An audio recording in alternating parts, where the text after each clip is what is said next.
From inside the warehouse at Oriole Park at Camden Yards, it is the MASN All Access Podcast. Paul Mancano and Brendan Mortensen here with you after a very late night. Yes. Today is Tuesday. We stayed up late last night, Monday, hoping for some kind of news about the lockout. And it reached a point, Brendan, where I felt like, you ever pull an all-nighter in college? Oh, yeah. Get a paper done or study for a test or something? Get a paper done, because you wouldn't pull an all-nighter. Do you ever pull an all-nighter studying for a test? I don't think so. I feel like you reached diminishing I feel returns. like it's only get a paper done or you're actually having fun. Because the sleep actually, do you pull an all-nighter having fun in college? Oh, man. All-nighter? Yeah. It's college. It is college, but wow. Cool kid over here. Didn't realize. Weird flex. Anyway, continue. It reached a point where you have to decide, do I go to sleep now and try to wake up in like 2 hours and, finish this paper? Or do I just plow right through? Do I double down? I get more caffeine. And I hit that point around 1:30, and I thought I can just plow right through, but I will be a dead man walking tomorrow. I will be a zombie. Well, especially with studying, I feel like I was always at the point where there's a certain point where it just doesn't benefit you anymore. Yes. Where you just aren't going to learn anything at 2 a.m. Right. And the sleep would help you more. Yeah. Sleep also consolidates memory. Is something I learned in college. So like if you study right before you go to sleep, that's the best time to kind of get it in your brain before the next day. But I kept nothing of what was tweeted last night in my brain in terms of the specifics. No, I flew right past me. Let me tell you. The new deadline is 5 o'clock today to get a new deal done on the CBA before regular season games could potentially be lost. So we will be with you throughout the day on all of our social media channels, on at MASN Orioles on Twitter, of course, on Facebook. So stay locked on and MASNsports.com and the MASN app. We will have full coverage up to the deadline, and hopefully we have some good news to talk about right after 5 o'clock. But Brendan, we have other topics to discuss here on this podcast today. Let's start with the biggest news of the day yesterday. A tweet was floated out there into the universe, into Orioles Twitter, made its rounds, and it was about one Carlos Correa. Yeah. There was a report that the Orioles had been linked to Carlos Correa. It wasn't really any specifics. No. Now, if you hit the translate tweet, it was in Spanish. I'm not particularly fluent in Spanish, but I did translate the tweet through the app. It's that the Orioles are willing to do everything possible to sign Carlos Correa. This is according to Raul Ramos of Con las Bases Llenas, with the bases loaded. So it's more than linked. It is the Orioles have interest in that they will apparently do whatever it takes to sign Carlos. Look, I'm not going to buy too much into it because pretty much everything that we have been hearing up to this point was that the Orioles were not going to be major players in free agency because historically they have not been, and especially over the last few years, the Orioles have not made this kind of big-time move. However, I have argued on and off this podcast for a while that it would make a ton of sense for the Orioles to go after Carlos Correa. It would be a similar move to what the Padres did, bringing in Manny Machado on a long-term deal, knowing that for the first year or two, they were not going to be a competitive playoff team with Manny Machado, but that by the time their prospects got up to the majors, Machado would be there, be a solid piece, and the young players would join him as Machado was the centerpiece of the team. And if the Orioles were to sign Correa to a long-term deal, he would act in a similar way, where he would be here for a year or two. The young players would come up, hopefully a winning team. And they signed Manny Machado knowing that they had Fernando Tatis Jr. already as their potential franchise shortstop. But they signed Manny Machado, who wanted to be a shortstop, and they were okay with blocking him. So the Orioles could obviously do the same thing. They are not too worried about, Jordan Westberg, blocking Jordan Westberg, because if you have a chance to get a player like Carlos Correa, you go ahead and do that. However, Rockabaco said yesterday, take several breaths. This is not happening. However, it is funny to see the Orioles linked to him, and they can't do anything right now until the free agency freeze ends. But we've talked about if the price is right, you're not just going to throw money at anybody. It doesn't make sense to overspend for a middling free agent. But if you're spending big-time money, you might as well get a blue-chip player. Right. But again, the issue there in terms of throwing money at him is that it's probably going to take more money to bring Carlos Correa to Baltimore than it would take for Correa to go to a team like the New York Yankees. Right. Because he would come into a situation knowing that the Orioles are probably not going to be a playoff team for a year or two at least. Right. So you would have to overpay for an already very, very expensive player. But I think this is also a good sign. I mean, depending also on the veracity of the report, but this could be a good sign going forward because it shows that the Orioles could be players in this market sooner rather than later, and potentially sooner than we realize. I don't really know. I haven't looked too far ahead as to who the top free agents are going to be in 7 months' time when the 2022 season ends, but there's a chance that if the Orioles make enough improvements on the field, maybe not win-loss-wise, but they show enough promise with Adley Rutschman, maybe Grayson Rodriguez debuts, maybe DL Hall. They show that they have the nucleus of a winning team. That could be an attractive offer, an attractive piece for free agents to say, hey, we're building something here. You can get in on the ground level. You can be the leader of this team going forward. And there's a chance that the Orioles might be willing to sign one of these guys next winter to a big dollar amount. Yeah, but it also has to be very much the right player. It does. I mean, Carlos Correa is not only an unbelievable talent, he's also still a few years shy of 30, which is pretty rare for a free agent, especially of this caliber. Yes. So you're not signing a 30, 31-year-old player at this point. If you would be the Orioles going after Carlos Correa, you're signing somebody who will probably continue to be in his prime for the next 4 or 5 years. Yeah. So the long-term deal doesn't kill you if you're signing a 30-year-old, whereas Correa is still a few years shy. Which is why the deals like Correa and Bryce Harper and Manny Machado, those guys got the money that they did because those guys were still not 30 years old when they signed their deals. Right. So if those guys are becoming increasingly rare. Juan Soto is going to be the next huge, incredible, mind-boggling amount of money free agent who's going to be younger than 30, who's going to sign a deal. But other than that, I mean, those guys are going to be hard to sign. They're going to be hard to find. Wander Franco is locked up, and more of these players like Ronald Acuna and those type players are if they debut young, the team's going to try to get them locked onto an extension.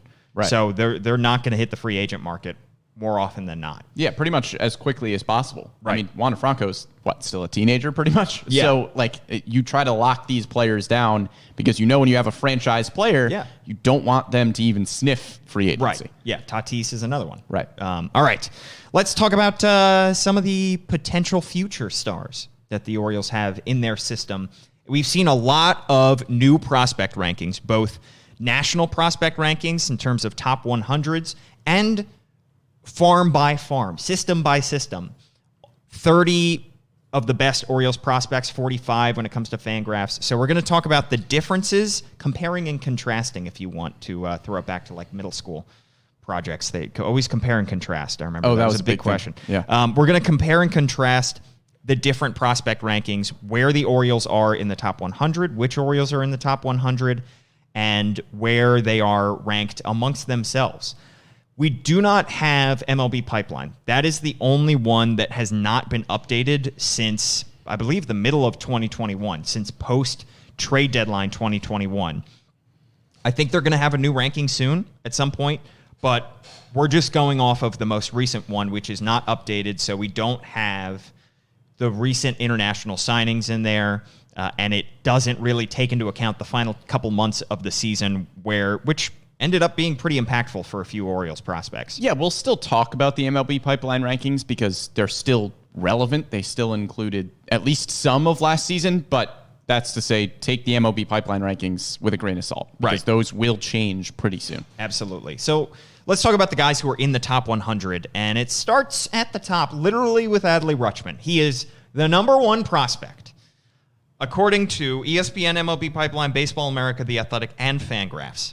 He is still holding off Bobby Witt Jr., who tends to be the second I believe he's the second-ranked prospect in almost every one of these rankings. I think he is the consensus number 2. So it is impressive considering how good Bobby Witt Jr. is that Adley is still staying ahead of him. But look, he deserves to be. Until he debuts, he's going to be the number 1 prospect in baseball. Yeah, I saw a few minor outlets rank Bobby Witt Jr. ahead of Adley Rutschman, but none that were as relevant as the outlets that we are going to talk about here. Yeah. And I think with Adley, the floor is just so high because his defense is already so good, but the ceiling is also incredibly high. His floor, I think, is what separates him from Bobby Witt Jr. Right. And he is a little bit older. He's 24 years old.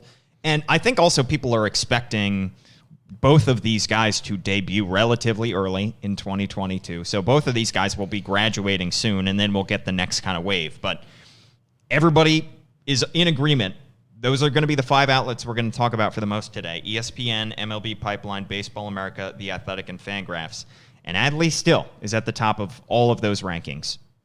So they have the consensus best prospect in baseball. Yeah, and not only is he great as a prospect, but the positional value helps him in those top 100 rankings as well. Because usually towards the top of the top 100, you're looking at positions that are up the middle. So Adley Rutschman at catcher, and then, of course, Bobby Witt Jr. at shortstop. And then there's a lot of center fielders that are close to the top of the top 100 as well as some starting pitchers. So you just go up the middle of the diamond.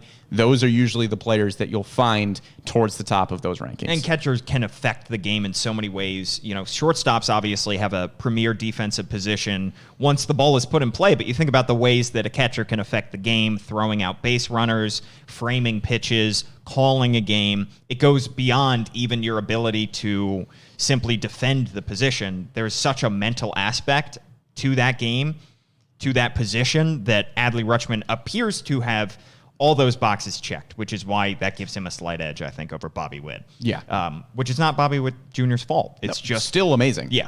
All right. So we got Adley at the top. The next ranked guy is Grayson Rodriguez, and it depends on who you ask as to whether Grayson Rodriguez is a top 10 prospect. So MLB Pipeline has him at 8. ESPN has him at 8. Fangraphs has him at 3, the 3rd best prospect in the nation. Baseball America has him at 6, and then The Athletic is the only outlier here, having him at 14 outside of the top 10. Yeah, I think the 6 to 8 range is probably the most realistic for Grayson Rodriguez. First, I want to touch on that 14th ranking by Keith Law in The Athletic. The knock on Grayson Rodriguez, and the reason that Keith Law has him ranked 14th, is that he hasn't gone past the high 80s in pitch count. And so he is being knocked because there is a question as to whether or not his stuff will fall off once he gets deeper into games. Yeah.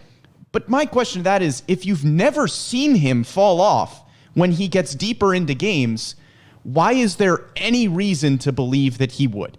It's pure speculation to say that Grayson Rodriguez's stuff might not hold up once he gets to 95 or 100 pitches. I know we haven't seen him do it yet, but it's just speculating to say that he can't. I think it is speculating, but when you're looking at the top 10 guys, you're looking for absolute sure things. And I think until he kind of shows you that, I understand the thinking there. Until he shows you he can do it, you kind of have to.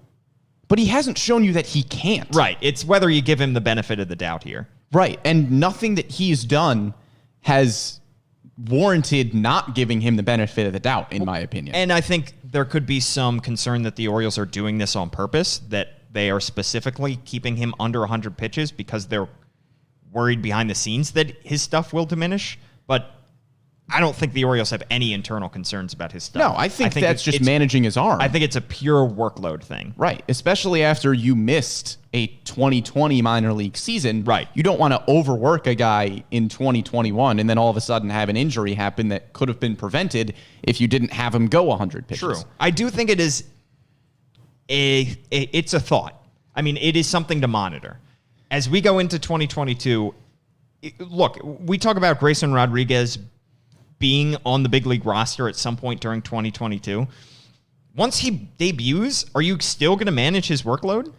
No, but I still think from my perspective, why are you knocking him for something that you have not seen one way or another? No, I get that. I get that in terms of the ranking. I'm just wondering out loud, are the Orioles going to pull the reins off of Grayson Rodriguez if he starts the season in Norfolk? Are we going to see him go longer than 6 innings, longer than 100 pitches? Or are they going to stick to this? And then if he debuts this year, they're going to say, we like what we see, but we're not moving him past 100 pitches because we want him to have a long career. Or, it's not like he's had injury concerns. This is not a Steven Strasburg situation. So I think it's going to be something to monitor. Well, this is also not a Grayson Rodriguez specific thing. This is a mentality that the Orioles use with their minor league pitchers in general. It's not like Grayson Rodriguez is the only guy in the system that they won't let go into the 90s or 100s in pitch count. Right. I think once he gets to the majors, the reins will probably be let loose on Grayson Rodriguez, and he can pitch as far as he looks good in a game there.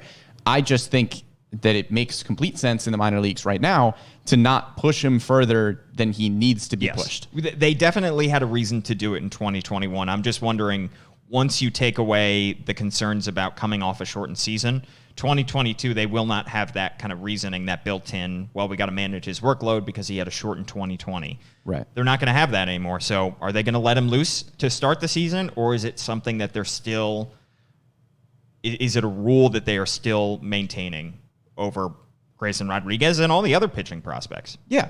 And with that being said, Fangraphs seems to have zero concerns about Grayson Rodriguez, ranking him as the number 3 prospect in all of baseball. Look, we love Grayson Rodriguez. Number 3 is pretty high. It is high. Especially when he is over prospects like Julio Rodriguez, who is a potential 5-tool major league star. Spencer Torkelson, who was a number 1 overall pick and can absolutely mash. And then Riley Green, who is a pretty consensus number 3 to number 5 prospect wherever you look in prospect rankings. So Fangraphs loves Grayson Rodriguez, and again, so do we. But number 3 is, whew. Yeah, it's high. I'm not, neither of us are pro scouts here, but I would put him in my top 10 personally. I wouldn't put him at 14 like The Athletic and Keith Law did, but I probably wouldn't put him at 3 either. I think right around the 6 to 8 range, which is where we saw MLB Pipeline, ESPN, Baseball America. That's where I personally would put him. Yeah, 5 to 8 is probably where I'd put Grayson Rodriguez, but especially putting him over Julio Rodriguez is just... It's lofty. Yeah. Well, talk about workload concerns. This next guy, DL Hall, will certainly have some workload questions facing him this season because he pitched only 31 2/3 innings last year for Bowie. Got off to an ridiculous, absurd start for them. Had a 3.13 ERA with almost 16 Ks per 9. The command was still a concern as he was walking 4.5 batters per 9 innings. But he was looking like the guy that the Orioles were expecting when they took him with the first-round pick several years ago. He was looking like the 3rd best prospect in the Orioles system. And then he had that stress reaction in his elbow. So difference is he didn't need Tommy John. It wasn't like he had ligament issues, but he was shut down for the season, which is why when we're looking at these 5 prospect rankings between MLB Pipeline, ESPN, Fangraphs, Baseball America, and The Athletic, high variance as to where different people land on DL Hall. Yeah, Fangraphs, who apparently just loves every single Orioles prospect, has DL Hall up at number 27 in the top 100. And then there are some other outlets that have him in the 70s, 80s, 90s, and ESPN has him at 94, which feels way too low for DL Hall. In fairness, 27 is pretty high. 27 is, I think, probably where DL Hall would fall if he didn't have the injury and you were looking purely at the talent.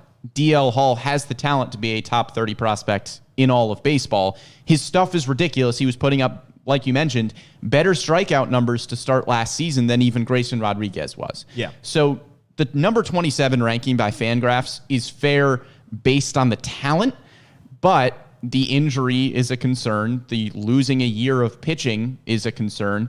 So I think a ranking that has him in the 40s or 50s is probably more fair. I wouldn't drop him as low as some of the other outlets did that have him in the 70s, 80s, 90s That feels way too low. That feels a little low. Yeah, if he had put up a 3.13 ERA with 16 Ks per 9 through an entire season, if he threw 100 innings this year for Bowie and he had those numbers at the end of the year, I would put him at 27. Right. At least. Maybe even higher. 16 Ks per 9. How many starting pitchers in minor league baseball are going to achieve those kind of numbers? 27, while it feels high, I agree. The 90s feels way too low. And it just depends on how big of an issue you think this is going to be for him going forward. And he did take steps forward in terms of command. I mean, 2 years ago in 2019, now 3 years ago, when he was with High A Frederick, he was walking 6 batters per 9, which was way too high. And he took steps to correct that and got down to 4.5 per 9. Still not ideal. And when you're missing that significant amount of time with injury, plus the command issues, plus he's already a year older than Grayson Rodriguez, and Rodriguez has the potential to make his debut before DL Hall, I think there is justifiable concern here. I'm glad he didn't fall out of anybody's top 100. I think that would have been absurd. But it just depends on how serious you think this injury was and how much you think it could affect him going forward, coupled with the command concerns. Yeah, to be fair, I do think the number 94 ranking by ESPN is absurd. And also, The Athletic dropped him down to the number 5 prospect in the Orioles top 20. I think that's also a little ridiculous because his stuff is still unbelievable. And I'm not ready to put a Colton Cowser or a Gunnar Henderson ahead of DL Hall at this point, because until we see that the stuff is miraculously gone for DL Hall, his stuff is going to play. It's also difficult comparing pitchers to position players. Yeah. It's the nature of the game. You know, you have to be able to do that if you're putting all these guys in the same pot. But it can be difficult to look at a great position player and a great pitcher and say who offers more future value here. Absolutely. But I think when you're looking at the ceilings of, say, a Colton Cowser or a DL Hall, I think the ceiling for Hall is still pretty clearly higher. Well, Colton Cowser is another consensus top 100 player. His average score here is 68. So of these 5, he is the 68th best prospect in the country by average. MLB Pipeline has him at 76. ESPN has him at 74. Fangraphs loves Colton Cowser. This is a theme. They have him at 40. Baseball America has him at 98, sitting on the verge of the top 100, and The Athletic has him at 52. So another variance, high variance here, not as much as DL Hall, but people have him as high as 40 and as low as 98. Yeah, and the variance is really weird for Colton Cowser because he's a prospect that even in the draft, pretty much everybody agreed that he was not going to have the highest ceiling in the draft, but his floor was also going to be very high. It seemed like at worst, Colton Cowser was going to be a corner outfielder, a starting corner outfielder in the majors that hit for a pretty good average, maybe 15 to 20 home runs if his power didn't progress that much, and he was going to be pretty solid defensively. That seems like the floor for Colton Cowser. So to have him at 98 from Baseball America, that's a weird ranking. That must be that they just don't think his ceiling is that high. Right. And for prospects and for different prospect rankings, outlets, scouts, they look at different things. And if they don't, they probably are betting more on the upside of other prospects than they are with Colton Cowser. But I don't know what else Colton Cowser could have possibly done in his shortened pro debut to show that he is a better player than the 98th best prospect in the country. He was absolutely incredible. He hit 327 in the shortened sample size the month that he got in Delmarva after crushing and hitting the cover off the ball in the Florida Complex League. I mean, the guy is as advertised in terms of bat-to-ball skills. I do think the power is going to get better because he is a little bit lean right now, but that frame looks like he could add some weight. That's at least what scouts tend to think as well. And he at least will be an above-average corner outfielder defensively. If he can't stay in center, which I think there's a good possibility he can, based on his arm strength and his speed, I think that he could be an above-average corner outfielder, and that player is still very, very useful. Right. I don't know how somebody who it seems like has a floor of an above-average corner outfielder is the 98th best prospect in baseball. I think somewhere in the 50s, 60s, 70s makes a lot more sense. I would lean more towards the 50s or 60s based on what we saw last year. Yeah, I think he is going to be the prospect to watch this year because I think his ceiling could be higher than we realize. I mean, that his bat to ball skills were so unbelievably good. Right. In the small sample size that we got. I'm curious to see just how good they are. I mean, can he be a 310 hitter in the big leagues? There's a chance. He could. And even if his power is only, like you said, 15 to 20, even if he doesn't add that much weight and doesn't add that much strength to increase his power, he's still hitting from the left side at Camden Yards. So he's going at the warehouse. He's going at Utah Street in the flag court. That's not a ridiculous, goal to hit there. Right, which is now probably the easier place to hit a home run at Camden Yards. Exactly. I think that this guy really has a higher ceiling than we might realize. And sometimes the guys that have a ridiculously high floor end up being the best players just because the odds that a player hits his ceiling are just so low. Right, and we classify a prospect as a high floor prospect for a reason. It's because a lot of their tools coming into the draft or coming into their first taste of professional baseball, the tools are already ready. Right. Like the tools are already good. That's why they're a high floor player. So Colton Cowser's plate approach was already good enough for a taste of professional baseball like we saw last year. Right. That's the reason he's a high floor prospect. Well, and he got so much better over the course of his career at Sam Houston that there were naturally some concerns when he came out into the draft about, was his junior year somewhat fluky?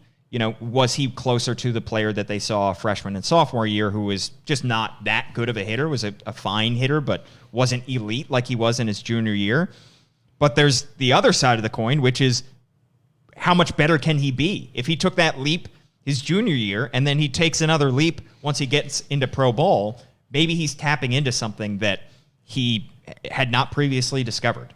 Yeah, I think it's very possible that his ceiling, like you said, is higher than we thought it was. Right. All right, so those are all the top 100 consensus guys, and there is one more on this list who is in every single one of these 5 top 100s. That's Gunnar Henderson. His average is a 73, so he is slightly below Colton Cowser, who averages 68. MLB Pipeline has him at 74. ESPN has him at 96. Fangraphs has him at 66. Baseball America at 57. And The Athletic at 73.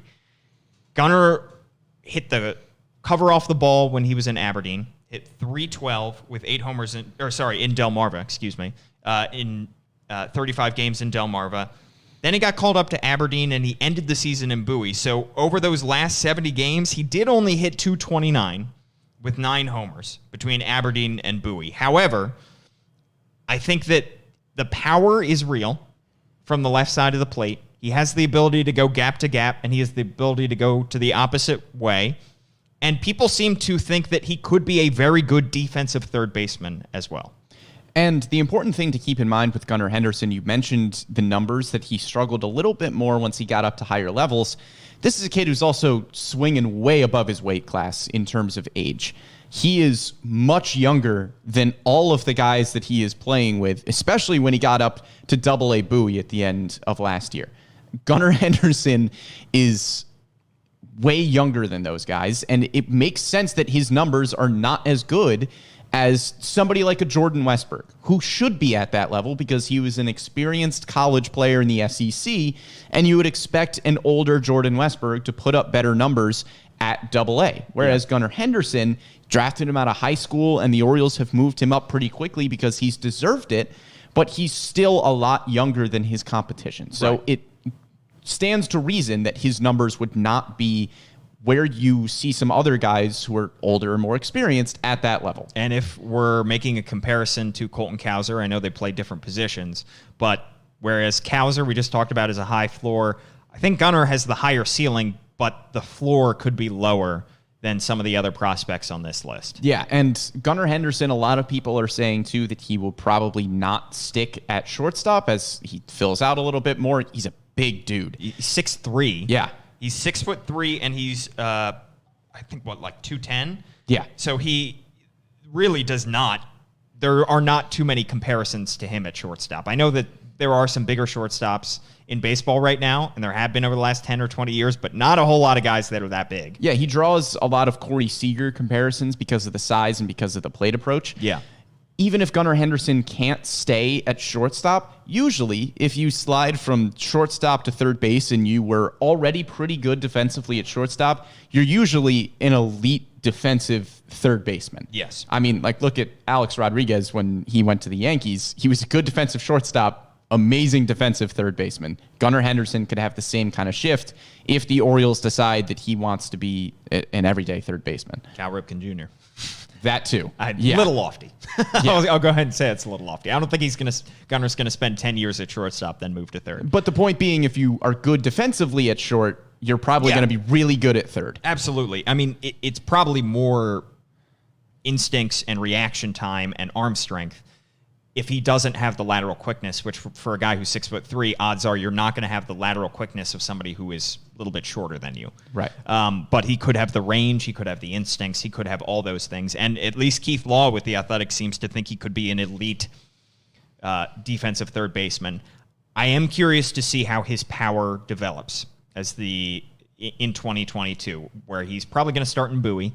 And I think that because that batting average, I don't think he's ever good maybe, but I don't think he's ever going to be a 300 hitter at the big league level. So can he be a 25-plus homer guy? Right. You know, can he show enough? Because he mashed, as mentioned, he had 8 homers in his first 35 games and then 9 homers in the next 70. So I think the power is going to be the make or break tool for Gunnar Henderson, because that could make him a legitimately productive MLB player, or it could just make him a middling MLB player. Right, because we've seen so far as he's moved up, a little more swing and miss get introduced into his game as he goes to higher levels.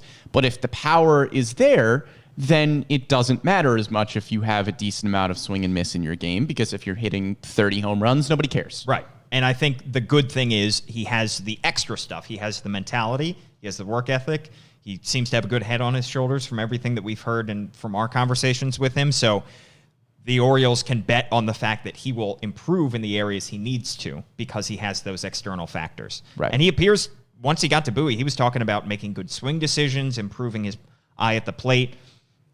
He seems like he knows what he needs to work on, which is a very, very good thing for a kid his age. Yeah, and another prospect ranking that makes me kind of question how much ESPN watched the Orioles, because Gunnar Henderson comes in at 96 and DL Hall at 94. That's pretty low for those guys. Yeah. Well, and I think, honestly, DL Hall should be not leaps and bounds, not head and shoulders, but he should be a good amount away from Gunnar Henderson. And that's not a knock on Gunnar Henderson. It is not. Yeah. That is a compliment to DL Hall. Yeah. There should be a gap there. There is not. Yeah. They just kind of squeezed a couple Orioles right into the late 90s here. Yeah, I think we said yesterday that ESPN got to the 90s, realized they had 3 Orioles in the top 100, and went, whoopsies. Yeah, just squeeze them in there. Yeah. Yeah. Well, our next guy that the Orioles had that ESPN, had at 98, Kobe Mayo, getting some love. The hype train. The hype train is so far from the station. Yeah, it's too late to get on. I'm sorry. You can't get your ticket. It's moving. It's moving. It's a super speed train. Sure. Yeah. One of those that hovers above the tracks. Those are pretty cool. Those are cool. Yeah. Kobe Mayo only needed, how many? 53 games in pro ball? Not a lot. Before his hype train started rolling out of the station. Remember, he was a 4th-round pick by the Orioles, signed above slot in 2020. And the ceiling has always been high for this kid. And we got to see how good he could be in pro ball in his small sample size. When we went down to see him in Delmarva, I could not have been more impressed. First off, his size and power are obvious. I mean, he's 6'5", 215 pounds. He seems to be incredibly smart for his age. He's still very young. And from everything we've heard, the exit velo and his bat-to-ball skills are unbelievable. Yeah, and he's hitting for a pretty good average right now, too. Not just a pretty good, a very, very good average for a power hitter. As the great Michael Jordan said, the ceiling is the roof for Kobe Mayo. every time he makes contact with the ball, you think it's going to another zip code. Yeah. His power is pretty unbelievable. Yeah, and it's an approach. It's not a big leg kick, which I think shows it could be. You could look at the good side of that and say he's not going to have a whole lot of swing and miss, because odds are if somebody look at Heston Kjerstad's swing. Heston Kjerstad has a massive leg kick, and there are concerns that he's going to have a ton of strikeouts. While he will deliver that power, he will have a ton of strikeouts. The lack of leg kick could mean that Coby Mayo could have a better bat to ball rate than somebody who is a pure power hitter.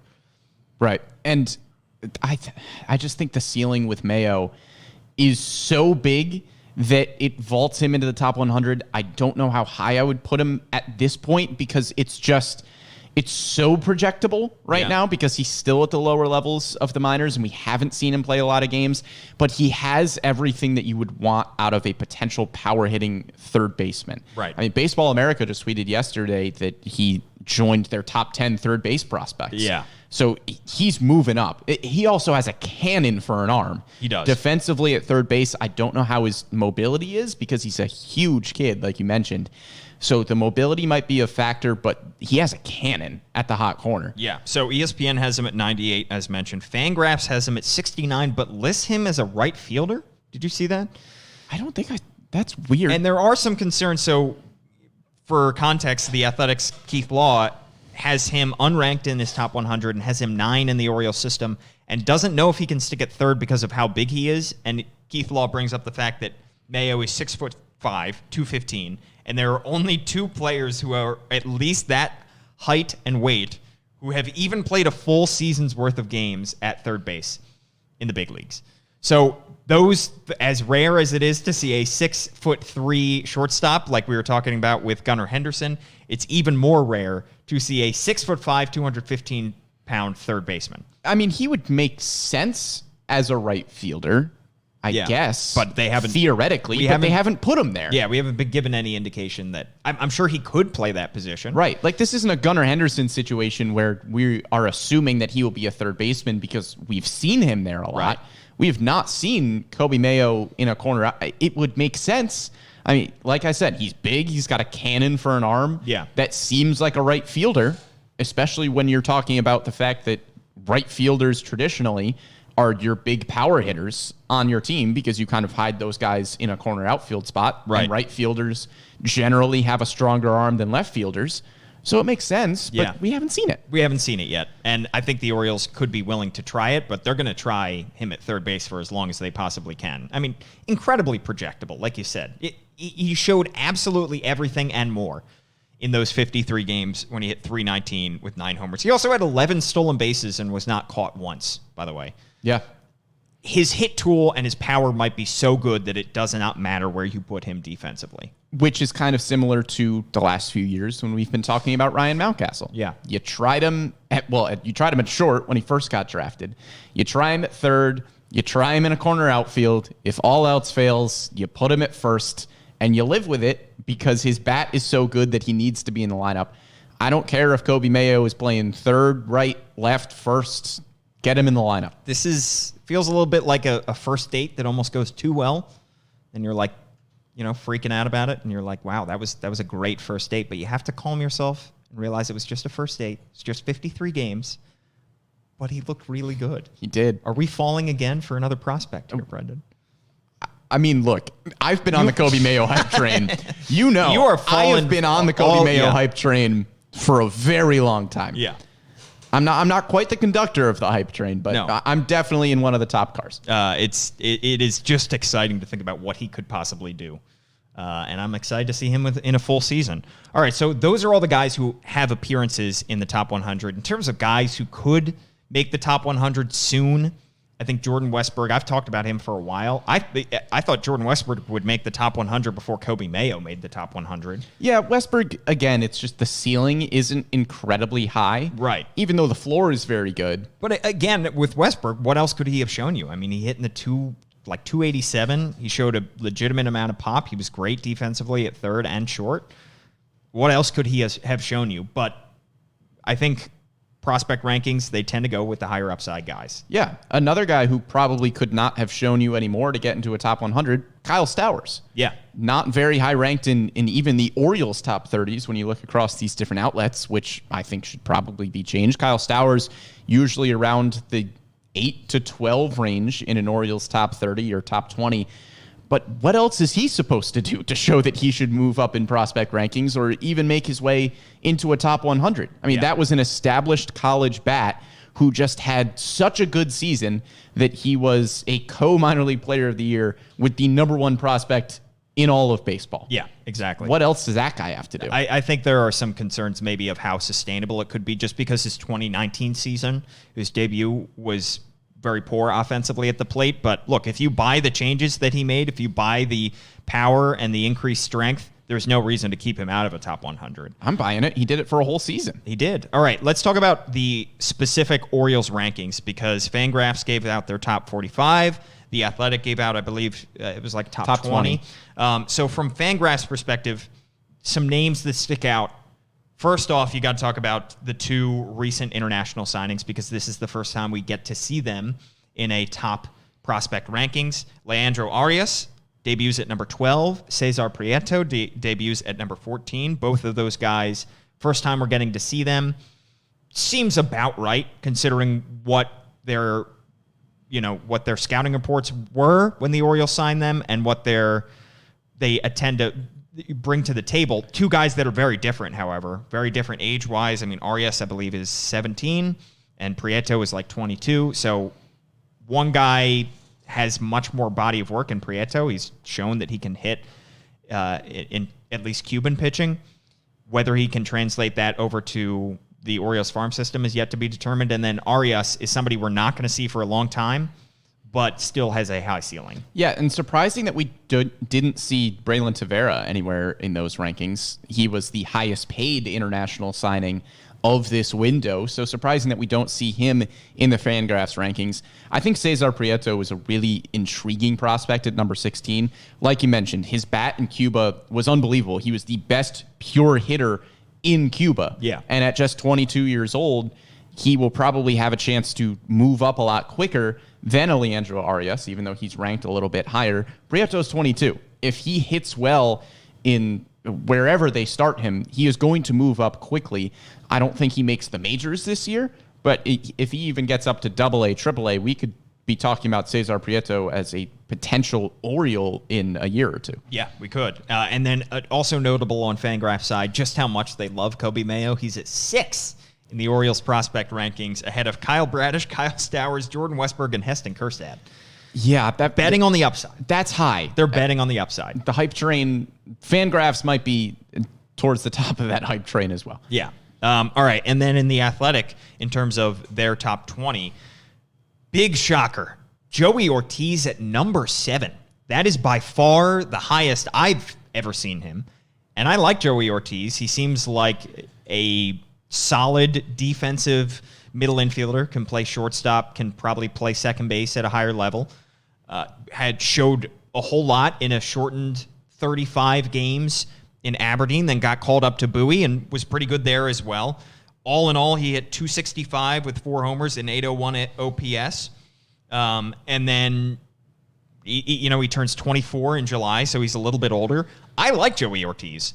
I don't know if I like him this much. No, and I don't know if I like him so much that I would rank him ahead of Connor Norby, Kobe Mayo, Heston Kjerstad, and Kyle Stowers. Yeah.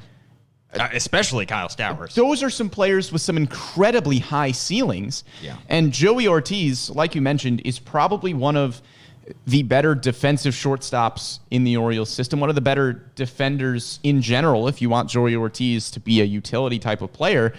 But I don't know about you, Paul. When I kind of look at Joey Ortiz and his game, I don't know if I see him as a starter at any point in his potential major league career. I think I see Joey Ortiz as a good defensive piece where you hope that the bat is good enough that he can be a solid utility player. That's how I've always viewed him. Well, I think, though, a bigger sample size could change our mind because he was very good in that, 70-some game sample size that we got to see him this year.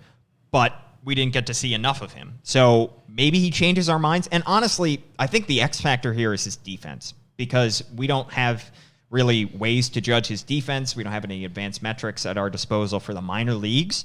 All we can do is go off what scouts are saying and our own eyes. And he looked good defensively, but honestly, we didn't get to see enough of him. So if he can be a very good defensive shortstop, maybe that is the tool that pushes him. That is the X factor that pushes him into the conversation for their top 10 Orioles prospects and could be a starter at some point down the line. But until we see that, it's tough to put him ahead of guys like Kyle Stowers, who is 7 months older, but has gotten up to AAA and was an incredible power hitter. Right. If it is elite defense, like you said, it's elite defense at a very, very valuable position of shortstop. And we were talking about, Paul, a few podcasts ago, where if Jordan Westberg doesn't end up at shortstop, where do the Orioles go in their farm system? Yeah. Are they kind of out of luck when it comes to shortstop if Gunnar Henderson has to move and Jordan Westberg isn't good enough there defensively to play shortstop? Maybe the answer is Joey Ortiz, at least in the prospect, right? And I said 70 games, 35. That's all he had, 35 total. Not 35 at Aberdeen, 35 at Bowie. He got 35 total games for us to see him. And, you know, the Athletic, Keith Law specifically mentions changes that he made at the plate, some swing changes, and he added some bulk. I just don't know if I buy it that much to the point where I'm ready to move him on up. Yeah, I will get on the Joey Ortiz hype train. I just don't know if it's going to take off that fast. I mean, he's a good prospect. He's a good player. Hopefully the defense is where we think it is, but we need to see more. Exactly. All right. Well, any other interesting tidbits? I thought it was interesting. One name that we just don't talk about enough on this podcast, probably Kyle Brenovich. Yeah. He comes in at number 17 on the Fangraphs top 45 Orioles prospects. Brenovich, we haven't really talked about that much because he doesn't really, at least as of last year, didn't fall into the same category as a Mike Baumann, Zach Lowther, Alexander Wells. But I don't think he's as good as a Kyle Bradish, who is a name that he's been tossed around with sometimes. I think he's probably a tier below there, but Brenovich could kind of be a sleeper candidate when you're looking at the future of the Orioles rotation. Yeah, some guys who have also fallen. Kevin Smith has fallen quite a lot. Kevin Smith's way down. He has fallen. Mike Baumann has fallen. And I think that is due to the fact that those guys really struggled in Norfolk. And I think that's why the Orioles chose to make a coaching change there and why they're going to have Buck Britton handle things and Justin Ramsey handle things there. And we'll see if we can get better production out of some of those pitchers, because that is a little bit concerning to see some guys that formerly, Kevin Smith was formerly the Orioles' number 11 prospect. You know, Mike Baumann was formerly the Orioles' number 10 prospect, and these guys are now falling into the 20s and 30s. Yeah, we'll see once the MLB pipeline rankings are updated where some of these guys fall. But you mentioned Mike Baumann. I don't think he's going to stay as the number 10 prospect. Kyle Stowers currently ranked number 11 in the Orioles' top 30. I think he probably moves up there. Yusniel Diaz at number 12. He's going to move down from number 12. Adam Hall will probably get bumped down from number 15, if I had to guess. Kobe Mayo will definitely go up from number 17. He will probably end up in the top 10. I would think, at least. You mentioned Adam Hall, another guy that Keith Law loves. He said a personal favorite of his. I like Adam Hall. I don't know if he's in my top 20 right now if I were to come out with the rankings, just because he had an OPS under 700 this past year. But I think Adam Hall probably falls somewhere in the 20 to 25 range. Probably. It depends on whether you think that he can correct the mistakes that he made in 2021, because he did not look very good at the plate. Yeah, Adam Hall is just a case of numbers versus tools, I think, because Adam Hall has the tools. He's really, really fast. He is theoretically good defensively because of that speed and the range that should probably be there, whether he plays center field or second base. And his hit tool coming in was supposed to be pretty good. Yeah. So the production hasn't been there, but the tools and potential, I think, are still there with Adam Hall, which is why I would rank him. Again, I'm not a scout, but if I were putting him somewhere, I'd probably say 20 to 25. Well, we want to know what you think of these prospect rankings. We want to hear from the amateur scouts out there as well as to how you would rank these prospects in the Orioles system. Is Kobe Mayo, are you on the hype train? Do you think he should be a legitimate top 100 prospect or maybe even top 50? Do you think that he deserves to be ahead of some of the other guys in the Orioles system? Do you think that we're sleeping on Joey Ortiz over here? We should be considering him a top 10 prospect in the Orioles system. At Paul Mancano is my Twitter handle. At Brendan Morty is his. Of course, you can catch the podcast on Spotify, SoundCloud, anywhere you get your podcasts. You can get the MASN All Access Podcast. And please watch along with us every week on YouTube and on Facebook. As mentioned, we are hoping that we will have some kind of resolution in terms of the lockout today, and we will keep you updated on all of our social media channels and potentially be going live sometime today, knock on wood, if we get some good news at some point down the line. But in the meantime, thanks so much for tuning in. Thanks to Bobby Blanco for producing this podcast, and we will see you soon.